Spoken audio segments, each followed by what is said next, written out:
Bonjour tout le monde, bonjour RDC, bonjour Paris, bonjour tout le monde qui nous suive. Notre tutoriel d'aujourd'hui. Eh bien, aujourd'hui, on va en parler de la programmation avancée. Comment programmer, comment avoir des notions élémentaires, ou bien des notions de base dans la programmation. Eh bien, je vais vous expliquer la programmation avancée appliquée dans le langage VBNet.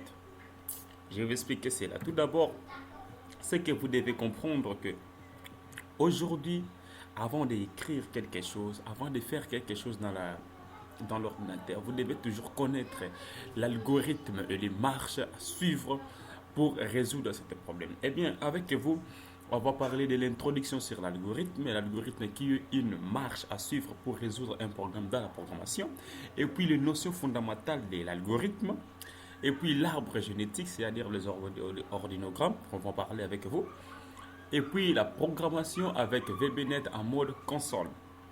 Tout cela avec vous, on va apprendre ça très très bien. Et puis, pour commencer, d'abord, les structures de base d'un programme de programmation. Dans un langage de programmation, d'abord, il faut commencer par donner le nom de votre programme. Si vous donnez le nom de votre programme, vous devez savoir comment faire la déclaration des variables. Donc, chaque variable doit être déclarée. Et puis, c'est là la déclaration des fonctions. Comment vous pouvez déclarer des fonctions, ou soit nous, ce que nous appelons en anglais des functions. Ainsi de suite. Et puis, vous devez toujours commencer par les débits. Enfin, il y a une liste des instructions et puis la fin. Donc ça, c'est la structure normale d'un programme en informatique. Eh bien, dans l'informatique, vous devez savoir très très bien le cycle de vie de la résolution des problèmes en informatique.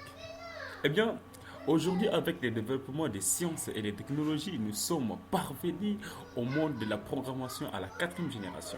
Nous sommes passés du binaire à l'ensemblaire, puis des langages procéduraux au langage événementiel et objet.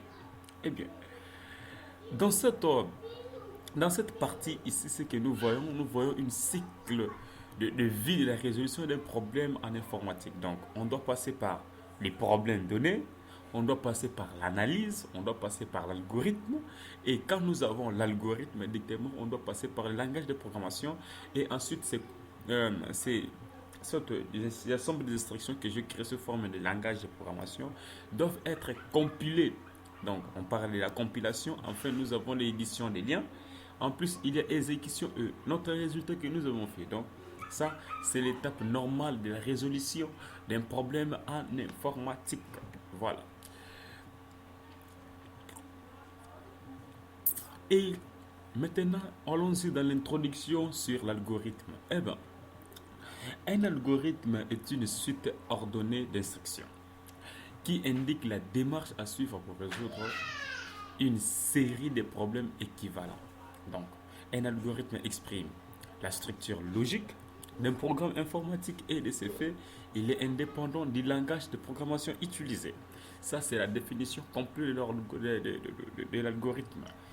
S'il y a ceux qui veulent apprendre ou bien comprendre une vraie définition, voici une définition très très bien, très très propre pour vous de mémoriser. Eh bien, voilà.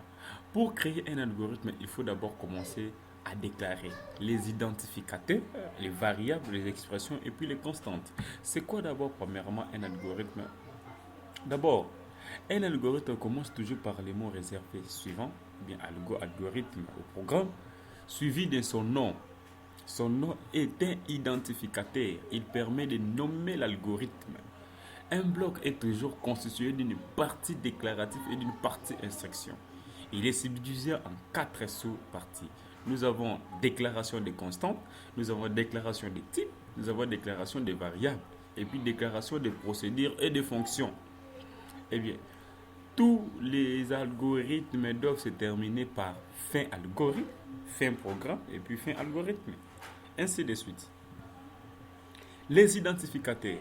Les identificateurs sont des mots qui servent à désigner, à nommer et à identifier les entités. les objets, les actions et les procédés et les fonctions manipulées dans le programme. Les expressions, elles sont formées par une combinaison d'opérations et d'opérandes. Les opérandes peuvent être des constants, variables, chaînes de caractères. Les opérateurs sont arithmétiques, logiques et booléennes de chaînes de caractères. Voilà. Et puis, les constantes, ce sont des identificateurs qui gardent toujours la valeur qu'on leur a attribuée durant tout algorithme. Leurs valeurs ne peuvent être modifiées. Une constante se déclare de la manière suivante.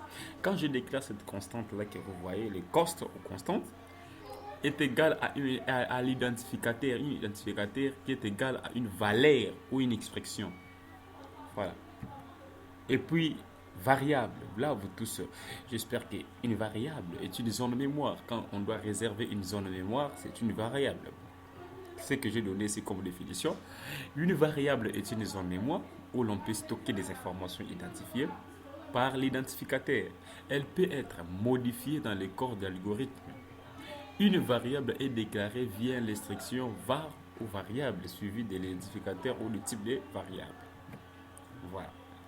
Comment déclarer une variable? Comment déclarer une variable? Dans le VBNet, nous déclarons toujours les variables par le dim. Le dim qui signifie créer une variable. Et puis, je donne le nom de ma variable, qui est comme moi ma variable. Le has étant que, je peux dire étant que entier, une tongeur qui veut dire entier. C'est-à-dire, tu dois créer une variable. Créer une variable, je donne le nom de ma variable, étant que entier. Étant que entier. Voilà. Ici, nous avons une tableau récapitulatif des types que nous allons utiliser. Nous avons les booléens, c'est-à-dire on doit utiliser soit des instructions sont vraies ou faux. Nous avons les étanges, c'est-à-dire des entiers. Nous avons les double, qui veut dire une stock, il y a des virgules, nombre de virgules. Nous avons des strings. Les strings, ce sont des chaînes de caractères, et ainsi de suite. Et puis nous avons les dates. Si vous voulez déclarer votre variable de type date, vous utilisez des dates. Et ainsi de suite. Merci beaucoup pour aujourd'hui. Ça, c'est notre première étape. Retrouvez-nous dans la deuxième étape et vous allez voir tout cela va être très très bien pour vous. Je vous remercie beaucoup et bonne suite de notre programme.